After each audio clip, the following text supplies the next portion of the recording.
Guys, kahapon walang pasok ang mga estudyante pero maaraw naman, so ngayon medyo maulan at saka ayan nagdidilim ang paligid guys. So ayan, madilim, umulan kanina guys, malakas na kailang ulan na. So ayan tayo, bago tayo magkwentuhan, ayan ang ating panahon ngayon. So yun.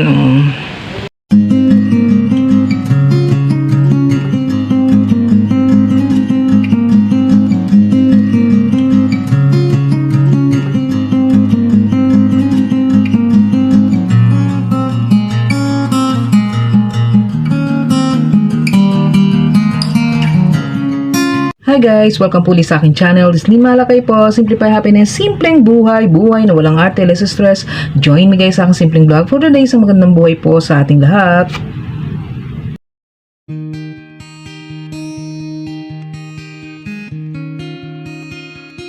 Guys, kahapon walang pasok ang mga estudyante pero maaraw naman, so ngayon medyo maulan at saka ayan nagdidilim ang paligid guys. So ayan, madilim, umulan kanina guys, malakas na kailang ulan na. So ayan tayo, bago tayo magkwentuhan, ayan ang ating panahon ngayon. So yun. So ano ba yung ating pagkukwentuhan o pagsasaluhan ngayon sa araw na ito? Siyempre po, ayan, usapang budget. So, alam nyo guys, yan, dito po kasi kami sa Valenzuela. So, alam nyo naman tong aming lugar, talaga pong binabaha po. Talagang, bata pa lang po ako, talaga nakaranas na ako ng college siguro yun guys, na binaha na talaga kami. Yung bahay namin nalubog, so yun. At ngayon itong nag-asawa ako guys, ayun na. Parang pinasok tong bahay namin na ito, pinasok ng Ondoy, tapos nitong ano talaga, Karina. Tapos, ang ginawa ng husband ko kasi, basta itong year na to, tatlong beses nang pinasok ng bahay yung aming bahay sa aking pagkakaalam. So, ang problema ko po kasi is, tinaasan kasi yung sa iskinita namin dito. So, yung bahay ko naiwan talaga yung aming, yung sa aming ibabagay. So, sa mga sumusubaybay po talaga ng aking vlog, so, alam niyo naman po na nagpagawa po ako ng third floor. So, ayan. Itong third floor na to, long span po ang labas nito. Ang sumusubaybay po ng aking vlog, so ang aking bahay po, ito po ay long span. So yan, puro yero po yan sa labas. So then nakadouble lang po ng marine. So marine, ang alam ko marine ang nilagay dito ng asawa ko. So ang naiwan talaga is yung ibaba, plus ngayon may konting tagas po dun sa second floor. So hindi kasi makita ng husband ko kung saan nanggagaling yung tagas. So yan, uminom muna tayo ng tubig guys. So ayan guys, uminom muna tayo ng tubig. So yun nga guys, marami tayong papaayos talaga dito sa aming bahay uli.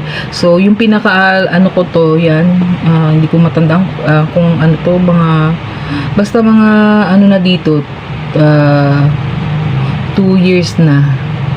Dalawang Pasko na kami dito. Itong may third floor na to guys. So ngayon kasi yung firewall namin na platadahan ni Mr. Isa, parang hindi niya kasi makita kung saan talaga nanggagaling yung leak. Kaya dito sa third floor na yero talaga, yero yung long span dito sa labas, wala pong problema, walang tumagas. Ang problema doon sa may second floor, doon sa Quezon may tumatagas hanggang doon sa ibaba po namin, doon sa first floor meron din pong tagas. So yun, parang may yung makikita mo talaga yung bakat sa pintura, plus inabot na nga ng baha. So try ko kung ma-insert ko yung mga picture dyan na talagang inabot at saka yung lalim ng baha doon sa labas ng bahay namin. So isa sa ano ko talaga ngayon is makapagpatambak. Although, alam ko naman, aabutin din yung pagdating ng panahon. Kasi, wala. Parang dito sa Valenzuela, talagang, wala. Pababa yung lugar. So, may mga nagsasuggest na lumipat na nga lang. So, ang sa akin naman kasi, dito kami kasi komportable na ano. At saka, halos lahat naman binabaha na rin po. At, although, yung ibang mga kasama ko, guys, yung loob ng bahay nila, hindi po binaha. So, ang kanilang problema lang is dinadaanan nila is baha. Pero kami dito, ang lalim po talaga sa loob ng bahay namin guys. So etong huli is kasi sabi ko sa husband ko, wag mo nang lagyan ng harang na ganyan, kasi nilagay niya ng harang para wag daw para kumbaga hindi ganun kalaki papasok na tubig. But ang hirap nun is yung nakapasok ng tubig, yung maglilimas ka, so kailangan mong daspan yung palabas. So yun ang ano ko, bilang isang nanay. So yun, sa mga nagbabudget na nanay, so kailangan talaga natin ng isang budget. Pero hanggat maaari nga, sana nga yun siyempre dyan na naman papasok. Ayoko kasi guys na kumbaga lahat ng ano is ilo-loan kung maglo-loan. Kasi syempre simpleng empleyado lang naman tayo. So Kumbaga, sabi ko nga sa asawa ko, sabi ng husband ko is, yun nga, tambakan muna, and then tsaka na lang kung ipapatiles. Maliit lang po yung aking bahay, so yan, isang street lang to, ganun guys. But syempre gusto mo yung maging komportable ka, so yun nga inaano natin kung paano tayo, kumbaga, meron akong naalala nyo yung ginawa kong alkansya, may laman na yun, so talagang ibibiyakin ko na yun, plus siguro kung maglo-loan man tayo, yung hindi yung talagang magpapabigat sa atin, kasi mahirap yung yung uutang tayo, tapos yung uutang ako, tapos yun yung magiging dalahin ko araw-araw, lingguhan, or ano man yung kinsenas katapusan. At saka nga hanggat maaari nga, salagang nag-usap na kaming mag-asawa, huwag na tayong uutang sa mga yung patubuan, kasi dinaanan namin yung guys, napakahirap, sobra. Kaya ayan, yun yung natin ngayon, at yan, kahit paano yan, hoping na sana makasahod tayo na uli kay YouTube. So yun, at para madagdag natin sa pagpagawa ng bahay. So alam nyo guys, syempre, sino ba naman ang ayaw na may magandang tirahan? Kaya nga lang kasi, kumbaga ordinaryong pa lang, tapos may magka-college pa tayo, yung aking dalawang bunso, kambal nga po. So sabi ko sa asawa ko, dapat kung tatambakan, patambakan na natin habang hindi pa nagka-college tong dalawa, kasi mahirap yung tsaka tayo Pero sabi ng husband ko, hindi naman ganun din kalaki yung magagastos, no, kasi nga maliit lang yung loob ng yung sa ibaba namin, pero ang namin is hindi namin maisasagad na kasi nga yung sahig dun sa second floor namin isa halos maaabot na ng kamay namin. So sabi ko sa husband ko, hindi na natin maano yung mga standard niya, kasi kung ano yung standard na sukat, kasi binabaha nga dito sa aming lugar. So yun, ang mo na lang is kung paano ka makakaano talaga sa baha, kung paano at least kung halimbawa talagang umuulan man lang, hindi man pasukin yung bahay mo ng ganong kaagad, kasi ngayon parang ang nangyari, ilang lang umulan, tapos pinasok na kaagad yung bahay namin. So talaga naiwan yung aming bahay doon sa kalsada. So yun ang hirap doon sa aming iskanita. Kaya sabi ko sa husband ko, parang ayaw pa ng husband ko, kasi nga ilang taon na namin kumbaga sabi niya, sayang yung tiles. Sabi ko, ilang pong taon mo naman na kumbaga, kasi natatandaan ko yung anak ko palang pangalawa nung nagpa-tiles kami, nanganak pa ako uli. So 16 years na yung bunso ko. O di sabi ko, ilang taon mo na naman din ginamit yan, sulit na rin yan. Sabi ko, kaysa naman kako yung palang pasok, baha na kaagad. Although may CR na rin po ako dito sa itaas. Ang hirap talaga pag binabaha ang lugar mo talaga guys. Yung baha, okay lang yung sana doon sa kalsada, yung dadaanan kumbaga, pero yung loob ng bahay mo na talagang ilang beses nababahain sa loob ng isang taon. Ang hirap yung maglilinis ka.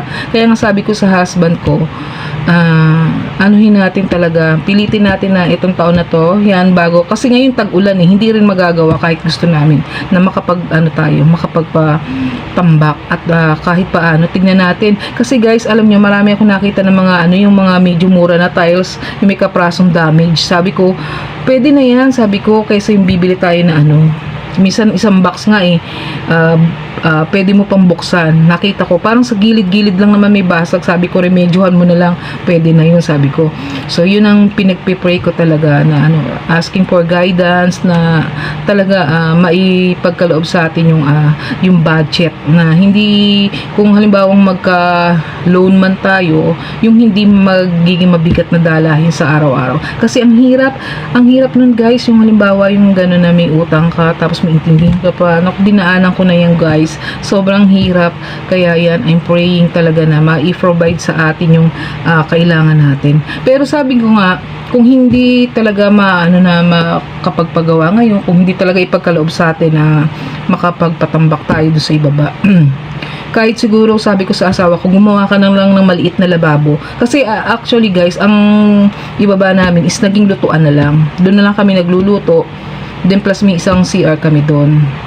So yun, tapos may mga alagang pusa yung anak ko doon, so gusto ko silang magawa na talaga na mapataas yung doon sa labas namin, may kulungan yun, plus mapaayos ko din ng konti yung harapan. So ganun yung mga budgetarian na nanay, Ganun talaga yung mga budgetarian na nanay, guys. Talagang gumagawa ng paraan, ini-stretch natin yung budget, kung paano tayo maitatawid yung mga gusto nating pagawa, yung ating mga project. Sabi ko nga sa asawa, sa anak ko, may project na naman ako. Sabi niya, ano yun? Sabi ko nga gusto ko magpatambak. Wala namang sinabi yung anak ko. At saka kasi nahihiya rin, ayoko rin gano'n na yung manghihingi sa anak. Although, may kusa naman yung anak ko nagbibigay, yung aking isang anak na working.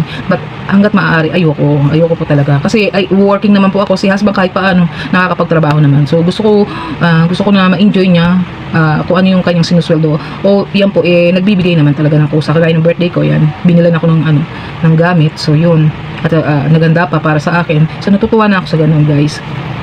Yung mga empleyado na nanay na kagaya ko, so yan, relate po dyan yung mga magre-renew ng loan, mga kooperatiba.